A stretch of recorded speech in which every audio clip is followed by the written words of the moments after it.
En 2019, un panel con los mejores físicos solares del mundo se reunió para predecir cómo se comportaría el Sol durante la siguiente década.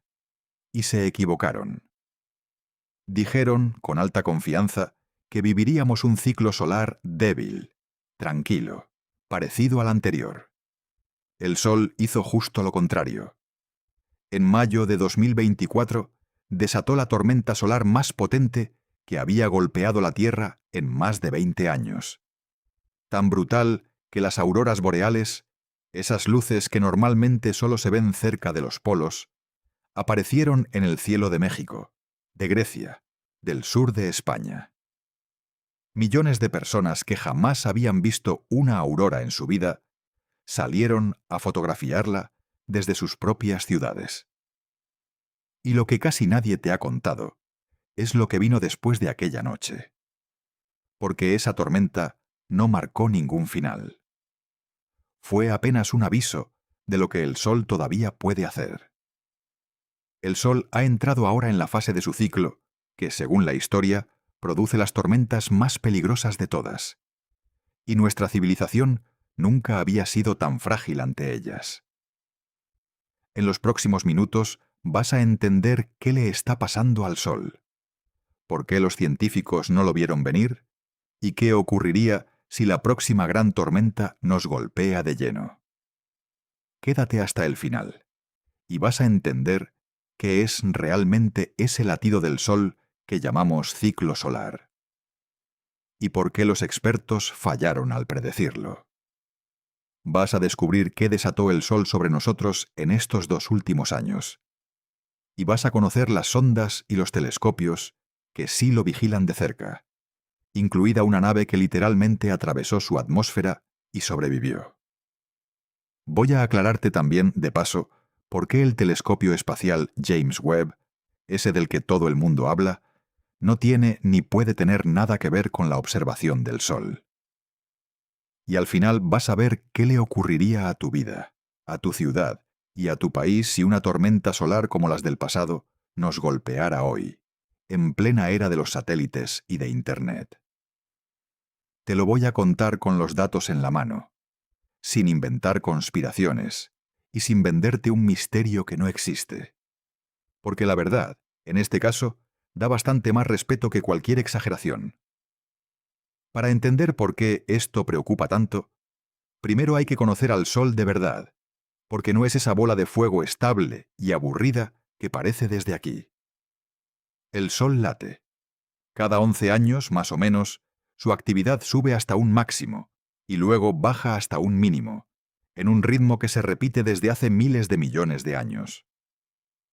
Ese latido se llama ciclo solar y se mide contando las manchas solares, unas regiones oscuras en su superficie que son más frías que el resto y que marcan los puntos donde el campo magnético del Sol se retuerce con fuerza.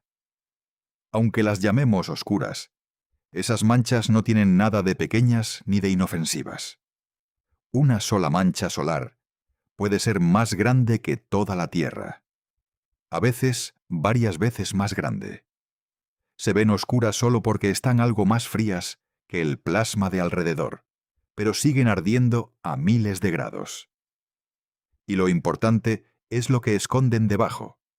Unos campos magnéticos tan intensos y tan retorcidos que cuando se rompen de golpe, liberan la energía que da lugar a las llamaradas y a las grandes erupciones. Las manchas son, en realidad, las cicatrices visibles de la batalla magnética que libra el Sol bajo su superficie. Cuando hay muchas manchas, el Sol está en su fase más violenta. Cuando casi no hay, descansa en calma. Este latido no se descubrió hasta hace relativamente poco. Fue un astrónomo alemán quien a mediados del siglo XIX, tras años anotando manchas día tras día, se dio cuenta de que su número subía y bajaba, con un ritmo regular de unos 11 años. Desde entonces llevamos la cuenta, y por eso podemos numerar los ciclos. El que vivimos ahora es el número 25 desde que empezó el registro sistemático, allá por el año 1755. Cada uno de esos ciclos ha tenido su propia personalidad, unos más violentos, otros más tranquilos, y eso es justo lo que los científicos intentan adivinar por adelantado. En el punto más alto de cada ciclo, llamado máximo solar, ocurre algo asombroso. El campo magnético del Sol se vuelve tan caótico que sus polos llegan a invertirse, como si en la Tierra el norte y el sur intercambiaran su sitio. Durante esa fase, el Sol dispara con frecuencia llamaradas y enormes nubes de plasma hacia el espacio.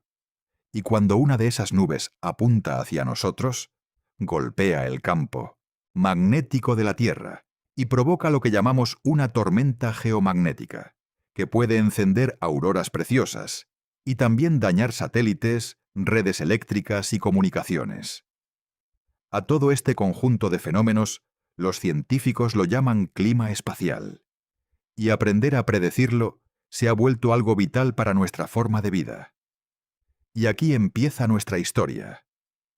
En 2019, justo cuando arrancaba el ciclo solar actual, el número 25 desde que llevamos registro, un panel internacional de expertos de la NASA, la Agencia Atmosférica Estadounidense y otras instituciones publicó su predicción oficial. Anunciaron que este ciclo sería flojo, con un máximo de alrededor de 115 manchas solares, bastante por debajo de la media histórica, que ronda entre 140 y 220. Lo afirmaron con alta confianza. Esperaban un sol tranquilo durante toda una década. Esa predicción, firmada por los mejores especialistas del planeta, estaba a punto de fallar de forma estrepitosa. Desde muy pronto, el Sol empezó a desobedecer el guión. Ya en 2022, los conteos de manchas solares iban por encima de lo previsto. En lugar de subir despacio, como esperaban los expertos, la actividad se disparó mucho más rápido de lo que nadie había anticipado. Para enero de 2023, este ciclo ya era más intenso de lo que había sido el anterior en el mismo punto, con un 12% más de manchas diarias. Lo que debía ser un ciclo débil se estaba convirtiendo en uno de los más activos de las últimas décadas. Y hay un detalle técnico que hizo aún más llamativo el error. Una de las reglas que usan los expertos dice que, cuanto más rápido sube un ciclo al principio, más fuerte acaba siendo. El panel de 2019 había visto un arranque lento, y por eso predijo un ciclo flojo. Pero el Sol aceleró de golpe, como un coche que parece arrancar despacio, y de repente pisa el acelerador a fondo. Esa subida veloz era, en sí misma, la señal de que veníamos hacia un máximo mucho más potente de lo anunciado. Para cuando los científicos lo asumieron, el Sol ya les llevaba años de ventaja. El máximo solar, el punto de mayor actividad de todo el ciclo, llegó alrededor de octubre de 2024, y resultó ser el más fuerte en unas 2 décadas. Los conteos mensuales de manchas alcanzaron cifras que no se veían en 23 años. En algunos momentos, el número de manchas casi duplicó lo que el panel había pronosticado. El Sol no solo había superado la predicción, la había pulverizado. Y lo hizo además con las llamaradas, esas explosiones de radiación que brotan de las manchas. El ciclo produjo muchas más llamaradas de las más potentes, las de clase X, de las que los modelos esperaban. Para que te hagas una idea de la magnitud, traduzcamos esas llamaradas a cifras. Las erupciones solares se clasifican por letras según su potencia, y las de clase X son las más intensas de todas. El panel esperaba unas 76 de esas llamaradas X a lo largo del ciclo. Para mediados de 2026, el Sol ya había producido más de 100.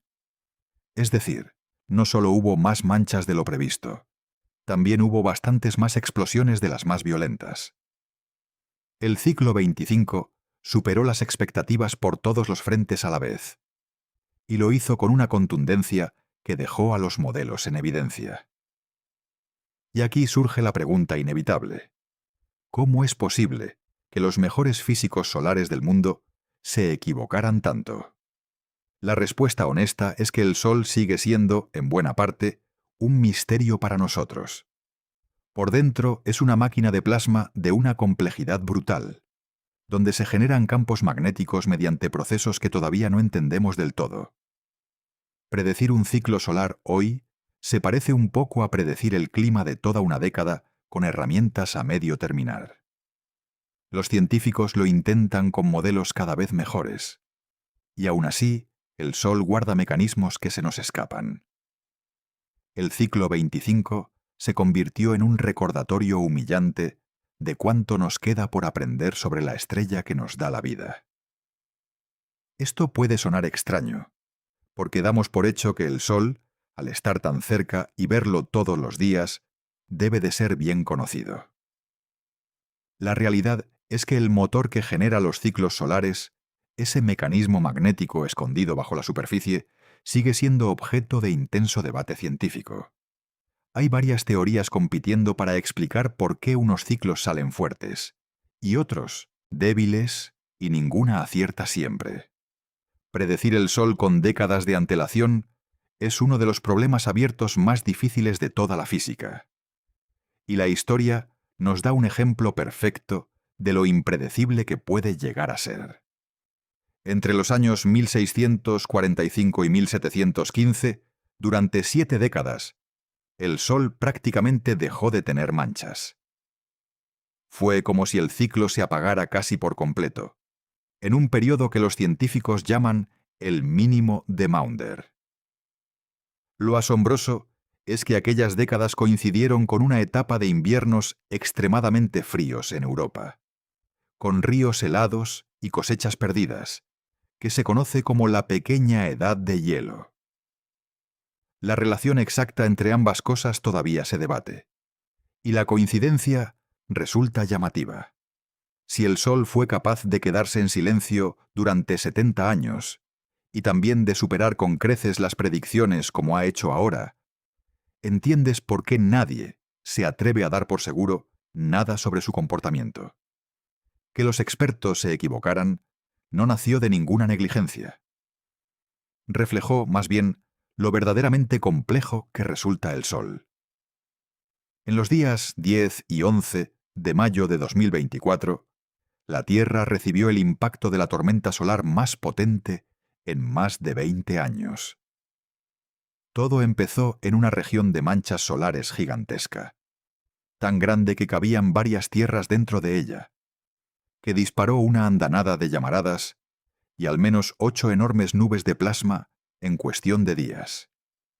Cuando esas nubes alcanzaron nuestro planeta, provocaron una tormenta geomagnética de categoría G5, el nivel máximo de la escala, la primera de esa intensidad desde 2003.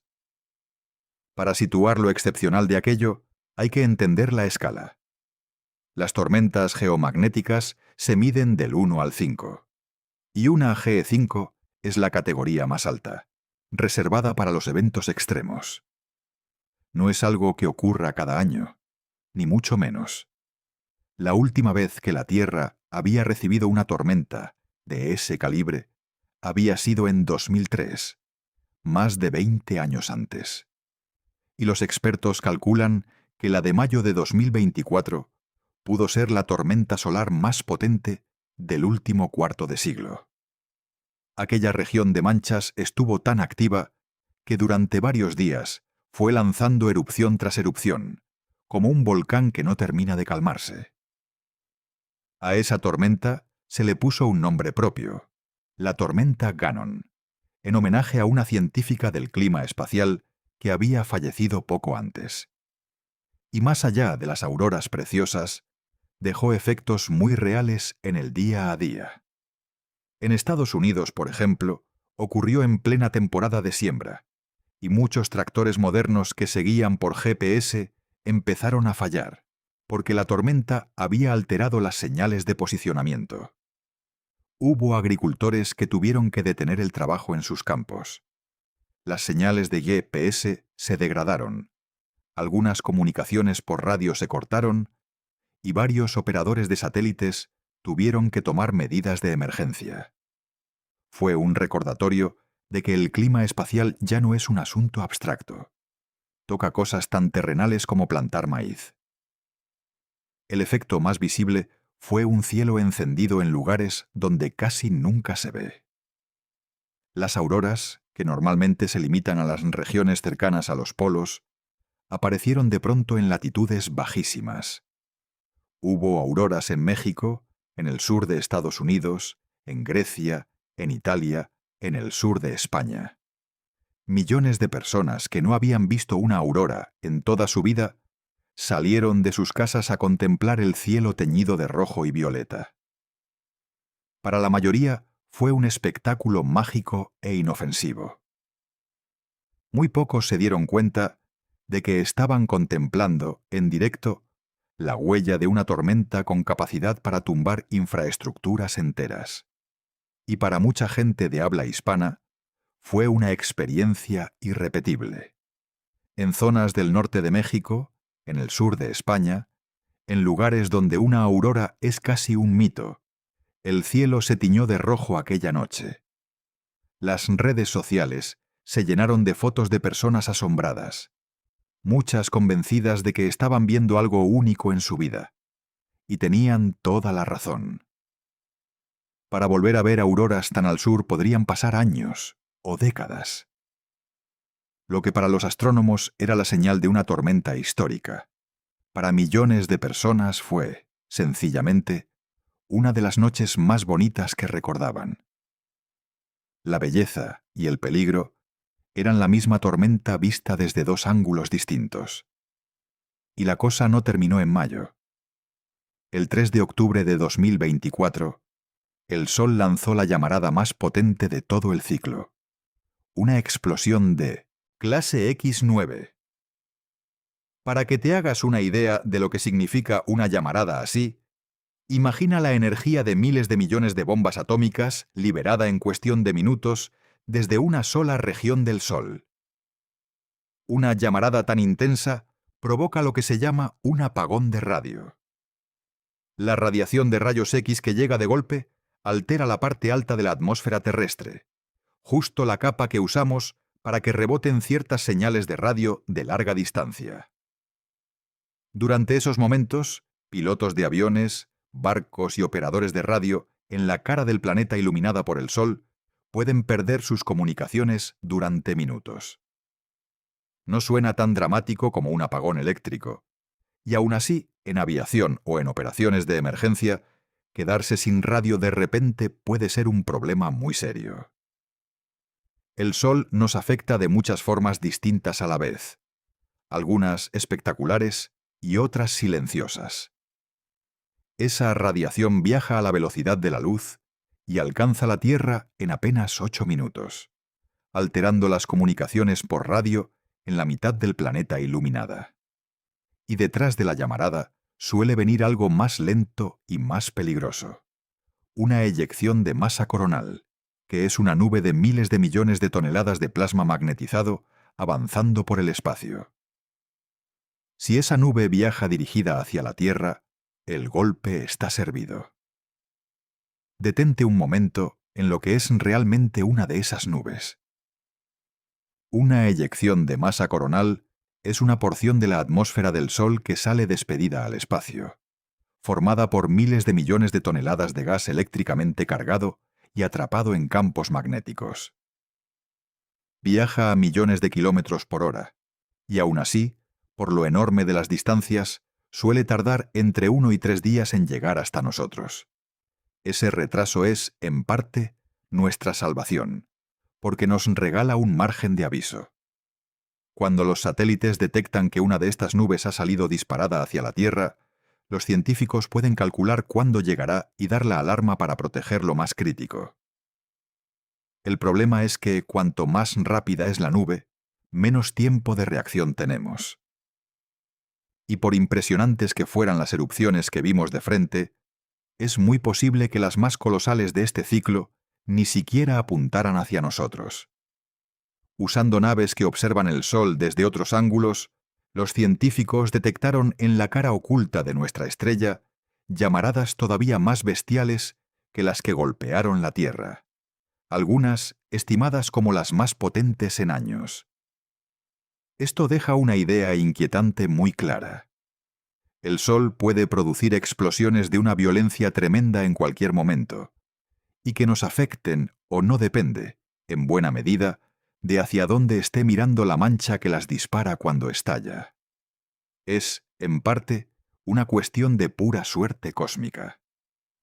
Y todo lo que vimos en estos 2 años, por intenso que fuera, todavía se queda corto frente a lo que el Sol es capaz de hacer en sus peores momentos. Las tormentas de 2024 fueron fuertes, aunque ni de lejos las mayores que ha sufrido la Tierra. Sirvieron, más bien, como un ensayo general, una prueba real de cómo responden nuestras redes y nuestros satélites ante un Sol furioso. Y dejaron una lección incómoda.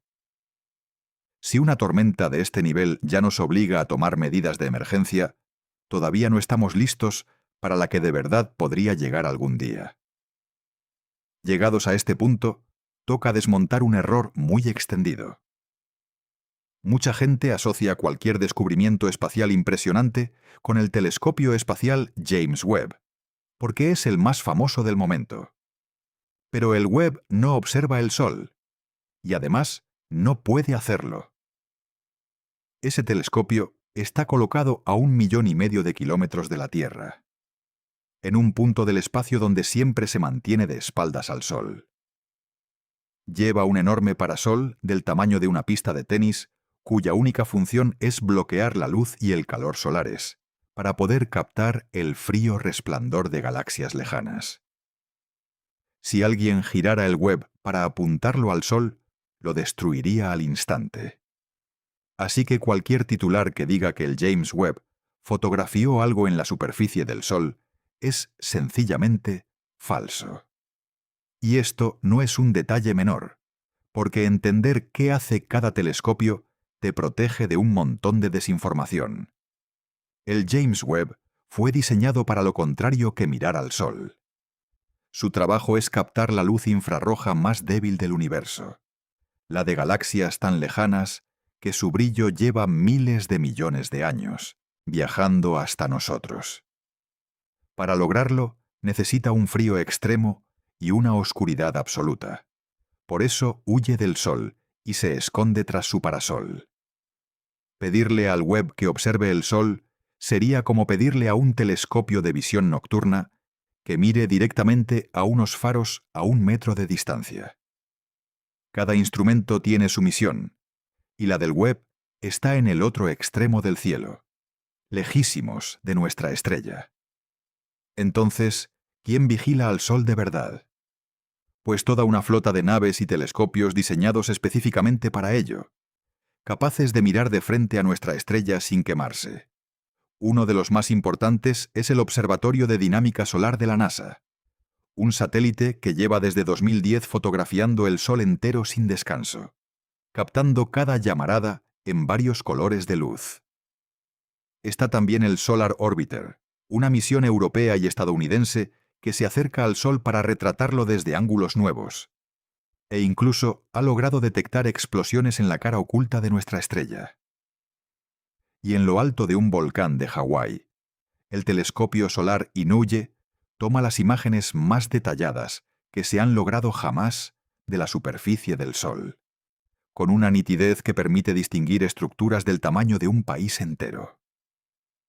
Cada una de estas máquinas nos enseña una cara distinta del Sol. El Observatorio de Dinámica Solar lo vigila las 24 horas, de modo que ninguna llamarada importante pasa desapercibida. Y es de donde salen esos vídeos espectaculares del Sol hirviendo que has visto 1000 veces. El Solar Orbiter se acerca y lo fotografía desde fuera del plano en el que orbitan los planetas, regalándonos vistas de sus polos que nunca habíamos tenido. Y el telescopio Inouye, desde Tierra, hace zoom sobre la superficie con un detalle tal que revela las celdas de plasma que la cubren, cada una del tamaño de una región entera. Juntos forman una red de vigilancia solar que no descansa nunca, porque entender al Sol se ha vuelto demasiado importante como para dejarlo sin observar un solo instante. Cuando el telescopio Inouye publicó sus primeras imágenes, dejó a la comunidad científica boquiabierta. Por primera vez, se veía la superficie del Sol con un detalle nunca alcanzado, mostrando un mosaico de celdas doradas en constante movimiento, cada una del tamaño de un país, donde el plasma caliente sube, se enfría y vuelve a hundirse. Era como pasar de ver el Sol en blanco y negro a verlo en altísima definición. Ese nivel de detalle permite estudiar de cerca cómo nacen las manchas y las llamaradas, justo el origen de todo lo que luego nos afecta.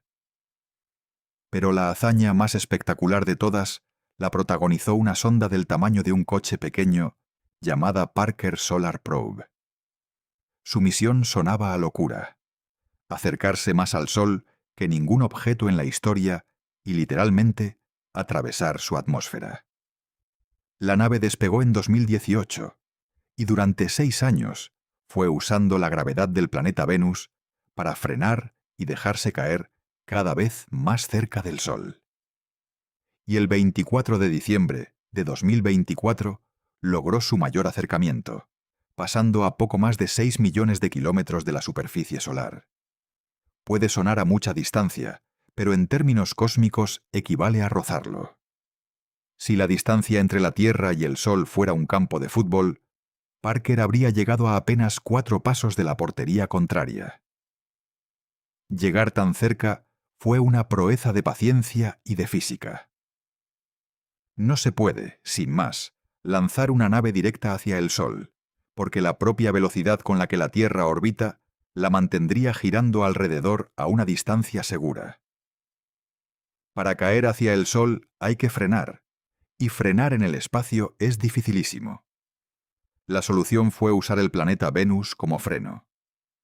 En cada una de sus 7 pasadas junto a Venus, la sonda aprovechaba la gravedad del planeta para perder un poco de velocidad y dejarse caer un poco más cerca del Sol en la siguiente vuelta.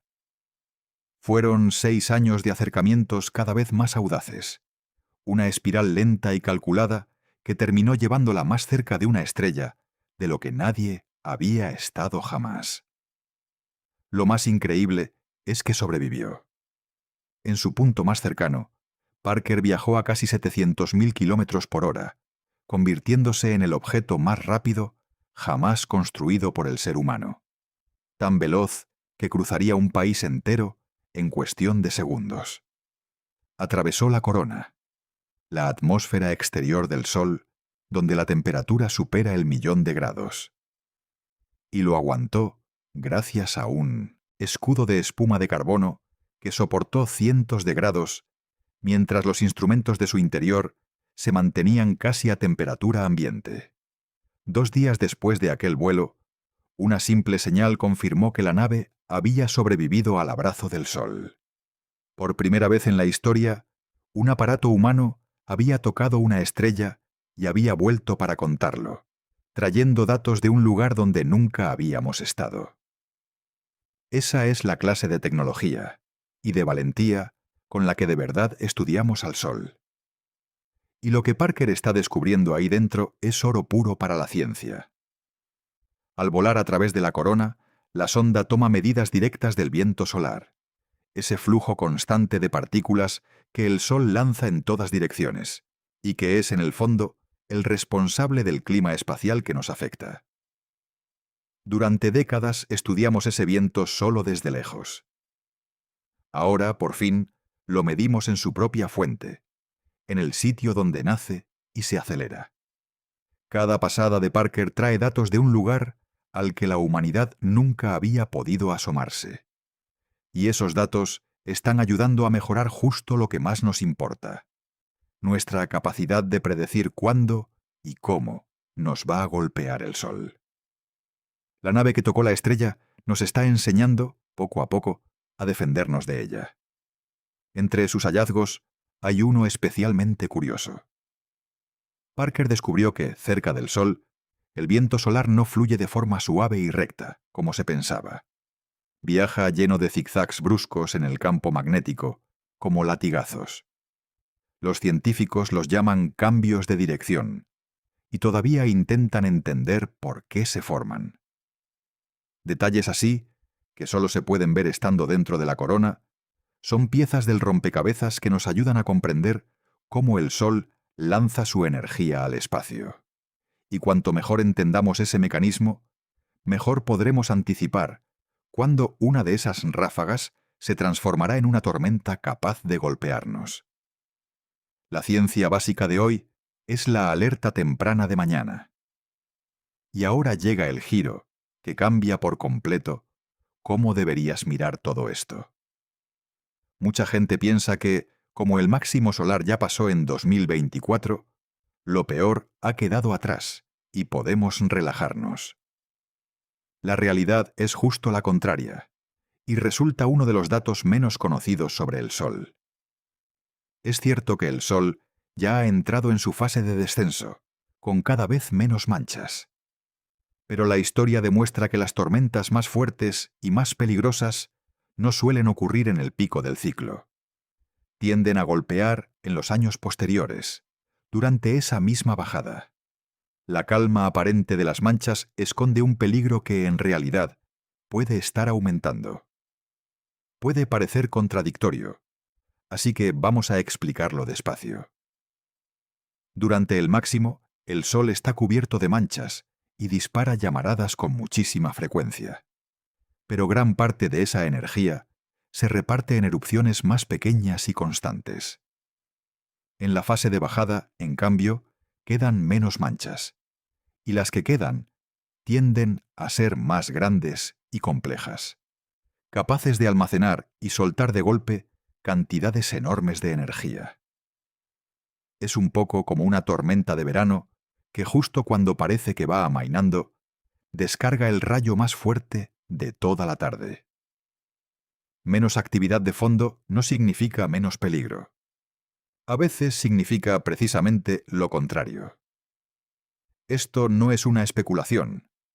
Los servicios oficiales de clima espacial lo advierten de forma explícita. Aunque el número total de manchas esté bajando, la vigilancia ante tormentas severas no baja en absoluto, porque los acontecimientos más significativos tienden a llegar después del máximo. De hecho, los datos de 2026 muestran que la actividad geomagnética, esa que mide cómo de revuelto está el campo magnético de la Tierra por culpa del Sol, ha alcanzado este último año los valores más altos de todo el ciclo. Dicho de otro modo, justo ahora, mientras ves este video, el entorno de la Tierra está más agitado por el Sol que en ningún otro momento desde 2019. Y si miramos a la historia, el patrón se repite una y otra vez. Algunas de las tormentas geomagnéticas más severas que se han registrado ocurrieron 1, 2 o incluso varios años después del pico de manchas de su ciclo. La explicación tiene que ver con cómo se reorganiza el campo magnético del Sol mientras se calma, generando estructuras que lanzan corrientes de partículas especialmente eficaces para sacudir a la Tierra. Por eso los expertos en clima espacial no relajan la guardia cuando pasa el máximo. Al contrario, muchos consideran que los años siguientes son los de mayor riesgo real. Estamos entrando justo en esa ventana ahora mismo, y se prolongará durante buena parte de lo que queda de década. Hay además otra fuente de tormentas que se vuelve más activa precisamente en esta fase. En el Sol aparecen unas regiones llamadas agujeros coronales, zonas más frías y abiertas desde las que el viento solar escapa a gran velocidad.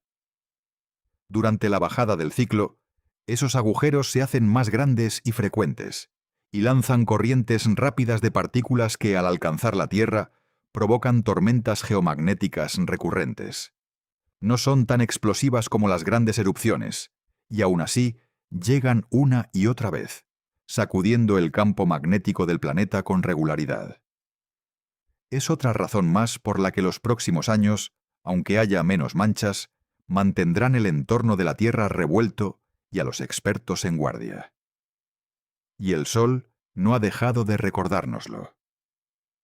En febrero de 2026, hace muy poco, una región de manchas disparó una llamarada de clase X8, una de las más potentes de todo el ciclo, ya en plena fase de bajada. El Sol sigue siendo perfectamente capaz de producir explosiones colosales, aunque tenga menos manchas que hace 2 años. Mientras esta fase de descenso continúe, a lo largo de los próximos años, el riesgo de una tormenta grave permanecerá ahí, presente cada mes. La amenaza no terminó con el máximo de 2024. Si acaso, acaba de entrar en su tramo más traicionero. Quiero que esto cale, porque va en contra de la intuición de casi todo el mundo. La idea instintiva es que un máximo solar es lo más peligroso, y que, una vez superado, podemos olvidarnos del tema durante años. La realidad que manejan los científicos es distinta. El máximo nos da el mayor número de auroras y de actividad visible, pero el golpe más demoledor puede llegar después, cuando ya casi nadie está pendiente del Sol. Es justamente esa falta de atención lo que vuelve esta fase tan traicionera. Mientras los titulares se olvidan del Sol porque el máximo ya pasó, el riesgo de una gran tormenta sigue muy vivo, agazapado en una estrella que parece calmarse, pero que no ha dicho su última palabra. Y aquí quiero ser muy honesto contigo, porque esta es la parte donde muchos canales te engañan. La verdadera anomalía del Sol no es un misterio imposible que ningún telescopio logra explicar, como a veces se cuenta por ahí. Lo que de verdad pasó es algo más sencillo y a la vez más inquietante. El Sol siguió su ciclo natural de siempre, pero lo hizo con mucha más fuerza de la que los expertos predijeron. Y ahora atraviesa la fase en la que ese exceso de energía puede volverse más peligroso para nosotros. No hay nada sobrenatural ni oculto en todo esto. Hay una estrella que se comportó de forma más violenta de lo previsto, y una civilización que, sin darse cuenta, se ha vuelto extremadamente vulnerable a sus cambios de humor. Y esa es la razón por la que esta historia importa tanto, más allá de lo espectacular de las auroras. La anomalía de verdad no está en el cielo. Está en la distancia que hemos creado entre lo poderoso que es el Sol y lo poco preparados que estamos para su lado más oscuro. Durante siglos, una gran tormenta solar habría pasado casi inadvertida, porque no había nada eléctrico que estropear. Hoy, en cambio, hemos colgado nuestra civilización entera de cables y satélites. Y eso nos ha vuelto vulnerables a un fenómeno que antes era inofensivo. El Sol no ha cambiado. Lo que ha cambiado, y muchísimo, somos nosotros, y lo que tenemos que perder. Para entender de verdad cuánto tenemos que perder, hay que ver qué es capaz de hacer una gran tormenta solar cuando golpea de lleno. Y para eso, no hace falta imaginar nada.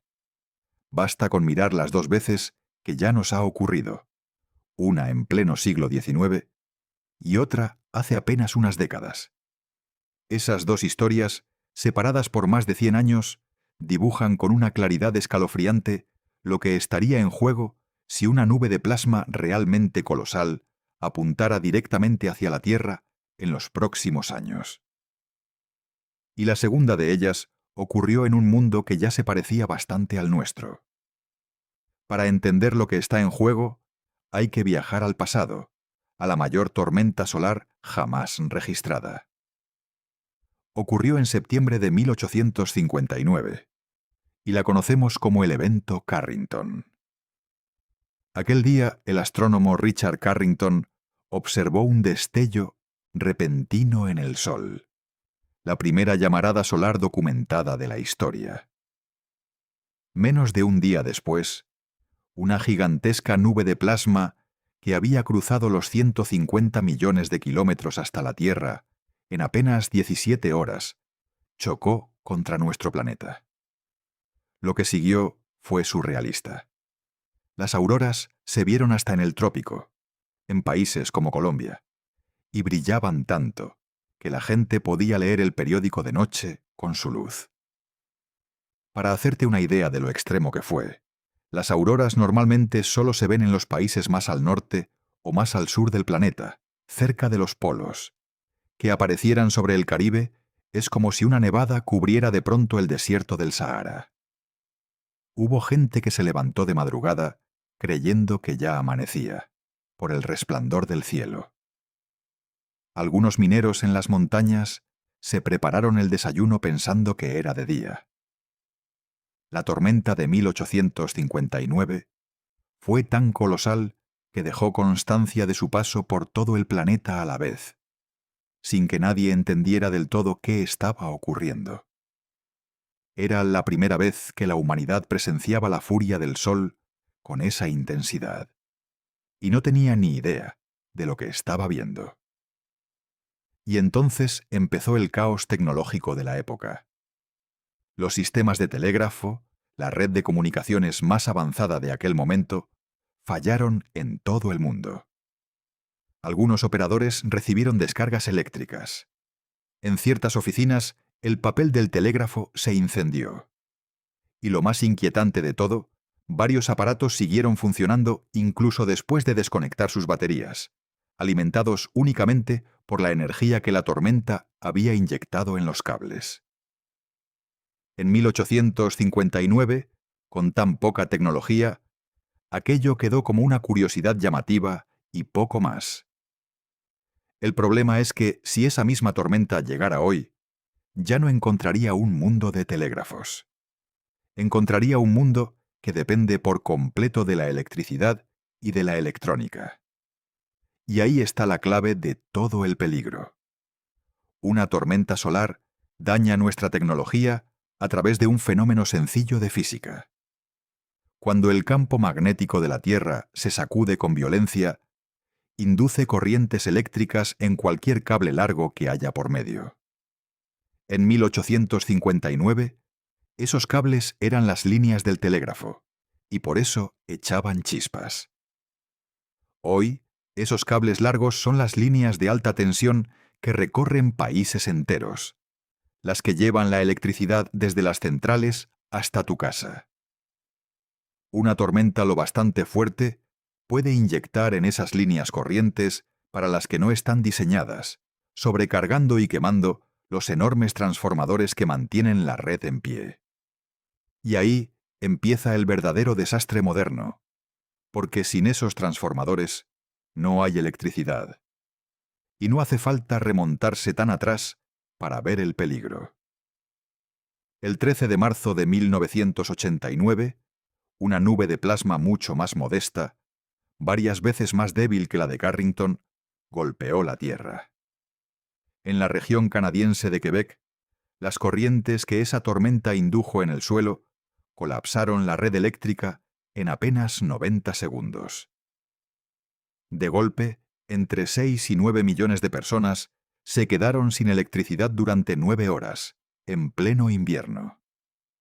La tormenta llegó a dañar un transformador en Nueva Jersey, a miles de kilómetros de distancia. Y como ocurrió en plena Guerra Fría, hubo quien temió por un momento que aquel apagón repentino fuera el primer golpe de un ataque nuclear. Una sola nube de plasma, ni de lejos la más fuerte posible, dejó a oscuras a toda una provincia. Lo que pasó en Quebec es la mejor advertencia que tenemos, porque ocurrió en un mundo ya moderno. En cuestión de minutos, millones de personas se quedaron sin calefacción en pleno invierno canadiense, con temperaturas bajo cero. Se pararon trenes, ascensores, semáforos y sistemas de calefacción. El aeropuerto de Montreal tuvo que funcionar a oscuras, y todo por una tormenta solar que, comparada con la de Carrington, era varias veces más débil. Después de aquel apagón, la provincia invirtió más de $1.000 millones en blindar su red eléctrica contra el sol. Fue una lección carísima sobre algo que casi nadie se había planteado: que una erupción en una estrella a 150 millones de kilómetros puede apagarte la ciudad en hora y media. Imagina ahora una tormenta del tamaño de la de Carrington golpeando el mundo de hoy. Los expertos llevan años calculando ese escenario, y las cifras dan vértigo. Una tormenta así podría provocar daños por encima de los 2 billones de dólares solo en el primer año, según las academias científicas.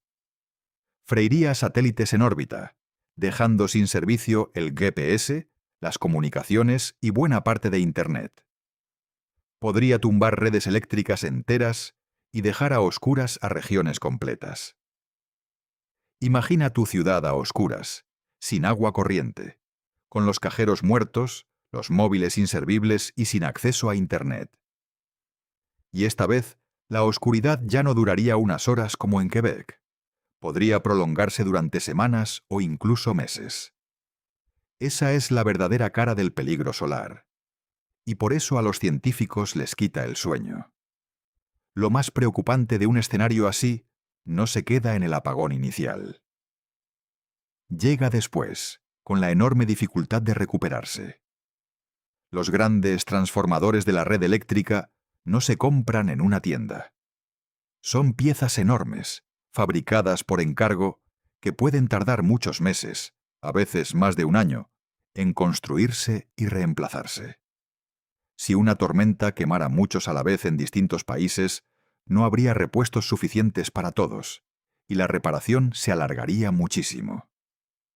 Una sociedad moderna privada de electricidad durante un periodo tan largo se enfrentaría a problemas en cadena difíciles de imaginar, desde el suministro de agua y comida hasta los hospitales o el sistema financiero.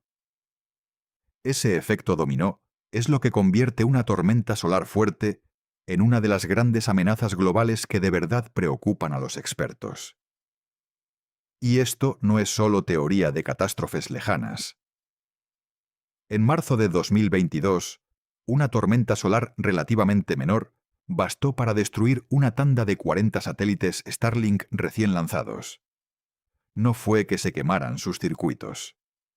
Lo que ocurrió es que la tormenta calentó y expandió la atmósfera de la Tierra, aumentando el rozamiento sobre esos satélites hasta hacerlos caer. Si una tormenta pequeña puede tirar 40 satélites de golpe, piensa en lo que haría una grande con los miles que hoy orbitan sobre nuestras cabezas. La buena noticia, y la hay, es que ya no estamos ciegos como en 1859. Hoy tenemos sondas y satélites vigilando al Sol de forma constante, capaces de avisarnos con horas de antelación cuando una nube de plasma viene hacia nosotros. El tiempo justo para proteger las redes y poner los satélites a salvo. Ese sistema de alerta es, hoy por hoy, nuestra mejor defensa. Gracias a las naves que observan el Sol, cuando una gran nube de plasma sale disparada hacia la Tierra, los científicos pueden avisar con un margen de horas, a veces de un día entero. Con ese aviso, las compañías eléctricas pueden reducir la carga de sus redes para protegerlas. Los operadores de satélites pueden ponerlos en modo seguro, y las aerolíneas pueden desviar los vuelos que cruzan cerca de los polos. No es una protección perfecta, y contra una tormenta tipo Carrington, el daño sería igualmente enorme, pero marca una diferencia abismal respecto a 1859, cuando nadie sabía siquiera que el Sol podía hacer algo así.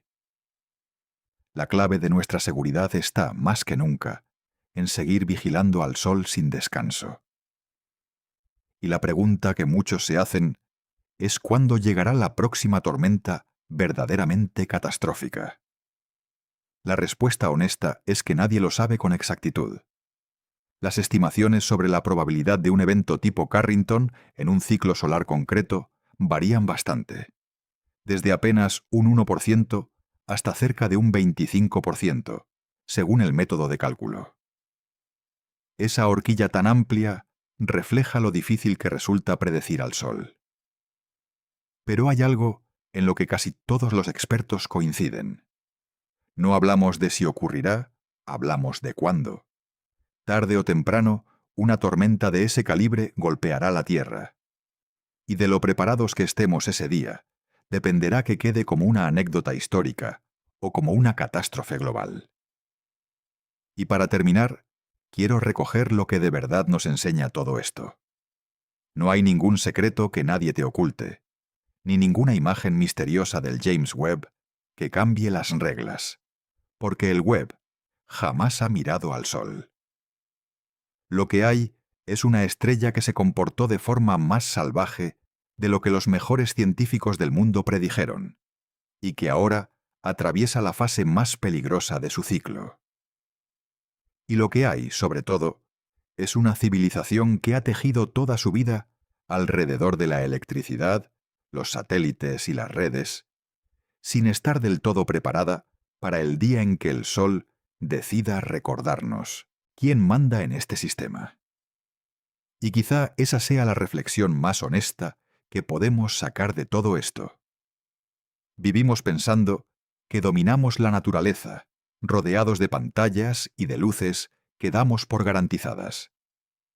Pero por encima de todas nuestras redes sigue colgando una estrella inmensa, la misma que nos da la vida, capaz de barrer en unas horas la fina capa de tecnología sobre la que hemos construido el mundo moderno. No hace falta inventar amenazas alienígenas ni catástrofes de ciencia ficción.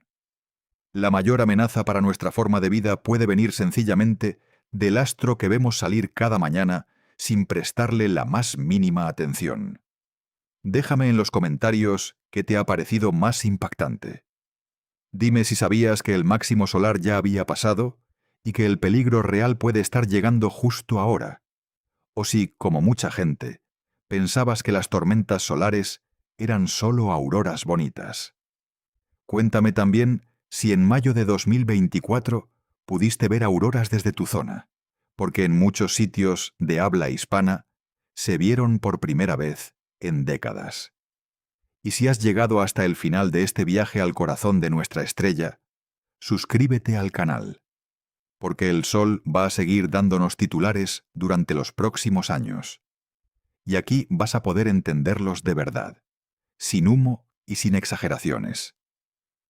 El Sol nos está avisando. Y esta vez deberíamos escucharlo a tiempo.